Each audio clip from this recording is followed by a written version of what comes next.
আপনারা কি জানেন মিশরে অবস্থিত এমন একটি মরুভূমি রয়েছে যেখানে ঘুরতে গিয়ে অনেক ট্যুরিস্টরা দাবি করেছে সেখানে নাকি রাতের বেলা একজন রাজার অবয়ব দেখা যায়।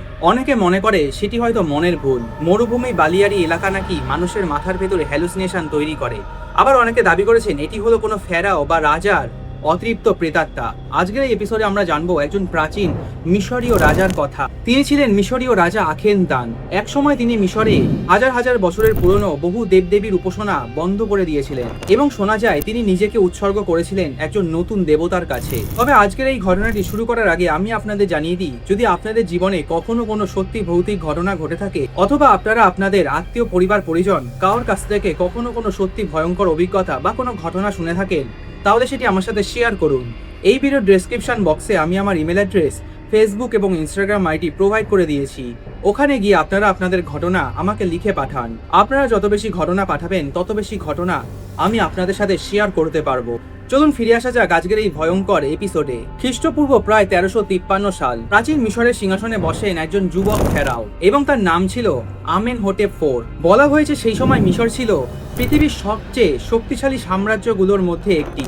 বিশাল সেনাবাহিনী, অগাধ সম্পদ আর অসংখ্য দেবদেবীর উপাসনা। বিশেষ করে আমুন দেবতার পুরোহিতরা এতটাই শক্তিশালী হয়ে উঠেছিল যে অনেক সময় তারা মিশরীয় ফেরাও বা রাজাদের সমান প্রভাব খাটাতে পারত। কিন্তু নতুন ফেরাও বা রাজা আমেনহোটেপ IV অন্যদের মতো ছিলেন না। শাসনের প্রথম কয়েক বছর তিনি প্রচলিত নিয়ম মেনে রাজত্ব করেন, কিন্তু ধীরে ধীরে তার মধ্যে অদ্ভুত পরিবর্তন দেখা দিতে শুরু করে। তিনি বিশ্বাস করতে শুরু করেন মিশরে হাজার দেবতার উপাসনা নয়, বরং একটিমাত্র দেবতা আতেনি ঈশ্বর। আখেনতানের মতে পৃথিবীর সমস্ত জীবন, আলো, শক্তি সবই নাকি আতেনের কাছ থেকে আসে এবং এমন বিশ্বাস ছিল সে সময় মিশরে একেবারেই বিপ্লবী। কারণ হাজার হাজার বছরের ইতিহাসে মিশরীয়রা শত শত দেবতাদের উপাসনা করত। কিন্তু আমেনহোটেপ IV পুরনো ব্যবস্থাকেই ধিক্কার জানালেন এবং তিনি বললেন একটি মাত্র দেবতারই উপাসনা হবে এবং তিনি হলেন দেবতা আতেন। ধীরে ধীরে তিনি সমস্ত পুরনো মন্দিরের দরজা বন্ধ করে দিলেন, মিশরে নানা রকম দেবদেবীর মন্দিরের অনুদান বন্ধ করে দিলেন। আর এরপরে ঘটলো ইতিহাসের সবচেয়ে বিতর্কিত ঘটনা। তিনি নিজের নাম পরিবর্তন করলেন। আমেনহোটেপ IV থেকে হলেন আখেনতান, যার অর্থ হলো আতেনের সেবক অথবা দেবতা আতেনের জন্য কার্যকর ব্যক্তি। নাম পরিবর্তনের মধ্যে দিয়েই তিনি পুরো মিশরকে একটি নতুন যুগে নিয়ে যেতে চাইলেন। আখেনতানের পুরনো রাজধানী ছেড়ে তিনি একটি নতুন শহর নির্মাণের আদেশ দিলেন এবং রাজা আখেনতান সেই শহরটির নাম রাখলেন আখেতাতেন।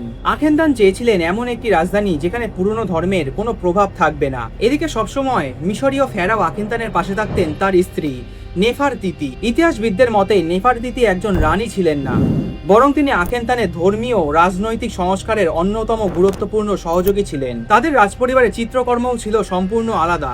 আখেনতানের আগে পর্যন্ত যে কজন ফেরাও ছিল তাদের সবসময় দেবতুল্য এবং নিখুঁত দেখানো হতো, কিন্তু আখেনতানের ছবিতে দেখা যায় আখেনতানের মুখটা লম্বা, পাতলা শরীর এবং অস্বাভাবিক মাথার গঠন। আর এই কারণেই রাজা আখেনতানকে নিয়ে আজও নানা রকমের মতামত প্রচলিত আছে। আবার কেউ বলতো ফেরাও আখেনতানের শারীরিক গঠন ইচ্ছাকৃতভাবে এমনভাবে আঁকা হয়েছিল ধর্মীয় প্রতীকের জন্য। আবার কিছু জনপ্রিয় থিওরি অনুযায়ী জানা যায় তিনি নাকি মানুষই ছিলেন না। ফেরাও আখেনতান ছিলেন প্রাচীন মিশরের সবচেয়ে রহস্যময় ফেরাওদের মধ্যে একজন। তিনি ছিলেন এমন একজন মানুষ যিনি হাজার বছরের পুরনো বিশ্বাসকে ভেঙে দিয়ে পুরো মিশরের ধর্ম, রাজনীতি এবং সংস্কৃতি বদলে দিতে চেয়েছিলেন। আর ঠিক এই কারণেই তাকে ইতিহাসে অন্যতম বিতর্কিত এবং সবচেয়ে ঘৃণিত ফেরাও হিসাবে পরিচিত করা হয়। আখেনতান যখন আতেনকে একমাত্র দেবতা হিসাবে প্রচার করতে শুরু করলেন তখন অনেকেই ভেবেছিল এটা হয়তো সাময়িক কোনো ধর্মের পরিবর্তন, কিন্তু খুব দ্রুতই সবাই বুঝতে পারল তিনি ধ্বংস করতে চেয়েছিলেন পুরো মিশরের ধর্মীয় ব্যবস্থাকে। সে সময় প্রাচীন মিশরে শত শত দেবতাদের পুজো করা হতো। তার মধ্যে সবচেয়ে অন্যতম ছিল আমুন, রা, ওসিরিস, ইসিস, হরুস এবং অ্যানুবিস। বিশেষ করে জানা যায় দেবতা আমুনের মন্দির ছিল সবচেয়ে বেশি শক্তিশালী। হাজার হাজার পুরোহিত সেখানে কাজ করতেন, তাদের নিজস্ব সম্পদ ছিল, নিজস্ব জমি ছিল, এমনকি অনেক ক্ষেত্রে ফেরাওদের পরে তাদেরই ক্ষমতা গণ্য করা হতো।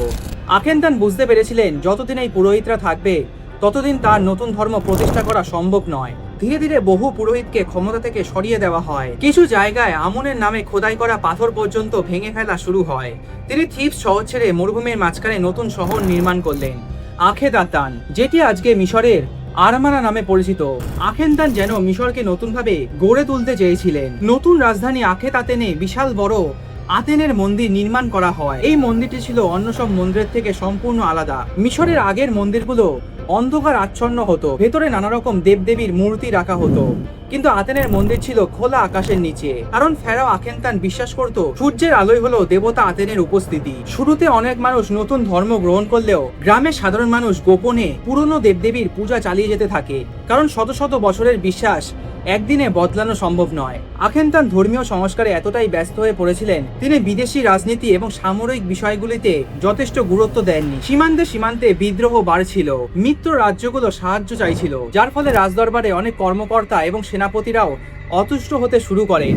ধীরে ধীরে আখেনতানের বিরুদ্ধে একটি অদৃশ্য শত্রু তৈরি হয়, আর এই সবকিছুর মাঝে জন্ম নিতে শুরু করে নানা রকমের গুজব। কেউ বলতো তিনি অভিশপ্ত, আবার কেউ বিশ্বাস করত পুরনো দেবতারা প্রতিশোধ নেওয়ার অপেক্ষায় আছে। আর ঠিক এই সময় থেকেই ফেরাও আখেনতানকে ঘিরে ভয়, রহস্য এবং অভিশাপের গল্প ছড়িয়ে পড়তে শুরু করে। খ্রিস্টপূর্ব প্রায় 1336 সাল হঠাৎ করে ইতিহাসের পাতা থেকে হারিয়ে যেতে শুরু করলেন ফেরাও আখেনতান। ফেরাও আখেনতানের শেষ দিনগুলো সম্পর্কে আজও ইতিহাসবিদরা পুরোপুরি নিশ্চিত নন।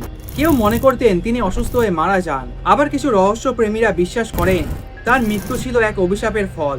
আখেনতান মারা যাওয়ার পর তার গড়ে তোলা সাম্রাজ্য খুব দ্রুত ভেঙে পড়তে শুরু করে। আতেনের মন্দিরগুলো পুরোপুরি পরিত্যক্ত হয়ে যায়, পুরোহিতরা আবার ক্ষমতায় ফিরে আসে। নতুন শাসকরা সিদ্ধান্ত নেন ফেরাও আখেনতানের অস্তিত্ব পুরোপুরি মানুষ যাতে ভুলে যায়। পাথর থেকে তার নাম পুরোপুরি মুছে ফেলা হয়, এমনকি আখেতাতেন শহরও পরিত্যক্ত হয়ে ওঠে।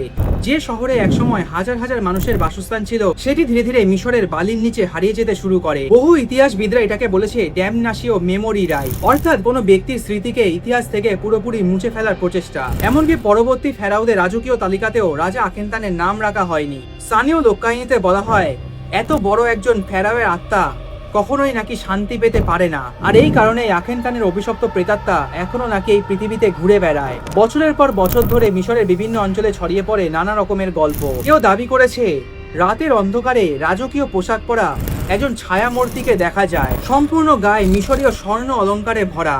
অনেকে বিশ্বাস করে এটি হলো আখেনতানের অতৃপ্ত প্রেতাত্মা। সময়ের সঙ্গে সঙ্গে গল্পগুলো ভয়ঙ্কর রূপ নিতে শুরু করে। স্থানীয় কিছু গাইডরা দাবি করেন গভীর রাতে মরুভূমির নির্জনতায় এক অদ্ভুত উপস্থিতি অনুভব করা যায়, একজন রাজা যার মুখটা দেখা যায় না, সে যেন কিছু একটা খুঁজে বেড়াচ্ছে। বছরের পর বছর বহু পর্যটক, বেদুইন যাযাবর এবং স্থানীয় গাইডদের মতে একটি কিংবদন্তি খুবই প্রচলিত আছে। তাদের দাবি গভীর রাতে মরুভূমির কিছু অংশে অদ্ভুত একটি ছায়ামূর্তি দেখা যায়, কিন্তু এটি মানুষের মতো নয়। অনেকে বলে দূরে একজন রাজকীয় পোশাক পরা কালো অবয়ব দাঁড়িয়ে থাকে, কিন্তু কাছে যাওয়ার পরেই সেই অবয়বটি অদৃশ্য হয়ে যায়। আজও অনেক মানুষ বিশ্বাস করে সেটি হলো রাজা আখেনতান। অনেকে মনে করেন ওটি হলো অভিশপ্ত ফেরাও আখেনতানের অতৃপ্ত প্রেতাত্মা, যিনি হাজার হাজার বছরের পরেও আজও মুক্তি পায়নি। এবং এসব গল্প চারিদিকে ছড়িয়ে যাওয়ার পর ফারাফরা মরুভূমি ধীরে ধীরে একটি হন্টেড প্লেসে পরিণত হয়। কেউ আসে ভূতের খোঁজে, আবার কেউ আসে অভিশপ্ত ফেরাও আখেনতানের রহস্য অনুসন্ধান করতে। আবার বহু পর্যটক দেখতে চায় এই কিংবদন্তির পেছনে সত্যি কিছু আছে কিনা। স্থানীয় কাহিনী অনুসারে কিছু মানুষ নাকি দূরে একটি মানুষের মতো অবয়ব দেখতে পায় এবং তাকে দেখে তার পিছু নেয়। তাদের মনে হয়েছিল হয়তো কেউ সাহায্যের জন্য ডাকছিল। কেউ কেউ এটাকে আখেনতানের অতৃপ্ত প্রেতাত্মার কৌশল বলে বিশ্বাস করেছে, আবার কেউ বিশ্বাস করে এভাবে সে বহু মানুষকে মরুভূমির গভীরে টেনে নিয়ে গেছে। ফেরাও আখেনতান এমন একজন মানুষ ছিলেন যিনি হাজার হাজার বছরের পুরনো ধর্মীয় বিশ্বাসকে ভেঙে ফেলেছিলেন, আর সেই কারণেই তার মৃত্যুর 3000 বছর পেরিয়ে গেলেও তার নামকে ঘিরে বহু রহস্য, বিতর্ক এবং কিংবদন্তি এখনো বেঁচে আছে। হয়তো ফারাফরা মরুভূমিতে কোনো ভূত নেই, হয়তো সবই মানুষের কল্পনা, আবার হয়তো মরুভূমির অন্ধকারে এমন কিছু একটা লুকিয়ে আছে যেটির ব্যাখ্যা আমরা কখনোই খুঁজে পাইনি। এটি এমন এক রহস্য যেটি হয়তো হাজার হাজার বছর পেরিয়ে গেলেও সমাধান হবে না। আর এই ছিল অভিশপ্ত রাজা আখেনতানের গল্প। আপনাদের কি মনে হয় সত্যি কি রাজা আখেনতানের অতৃপ্ত প্রেতাত্মা ফারাফরা ডিজার্টে ঘুরে বেড়ায়, নাকি এগুলো সবই মানুষের কল্পনা? কমেন্ট করে জানান আপনাদের মতামত। আজকের এই ভিডিওটি যদি ভালো লাগে তাহলে অবশ্যই লাইক করুন, কমেন্ট করুন এবং শেয়ার করুন আপনাদের বন্ধু বান্ধব, আত্মীয়, পরিবার, পরিজনদের সাথে। আর এমনই আরো রহস্যজনক কাহিনী, নানা রকমের মিস্ট্রি, অজানা ইতিহাস, নানা রকমের সিরিয়াল কিলারের গল্প অথবা কোনো সত্যি ভৌতিক ঘটনা দেখতে বা শুনতে চাইলে অবশ্যই বং টেলিস্কোপ চ্যানেলটিকে সাবস্ক্রাইব করুন। খুব শীঘ্রই দেখা হবে পরবর্তী একটি নেক্সট এপিসোডে। ভালো থাকবেন এবং সুস্থ থাকবেন।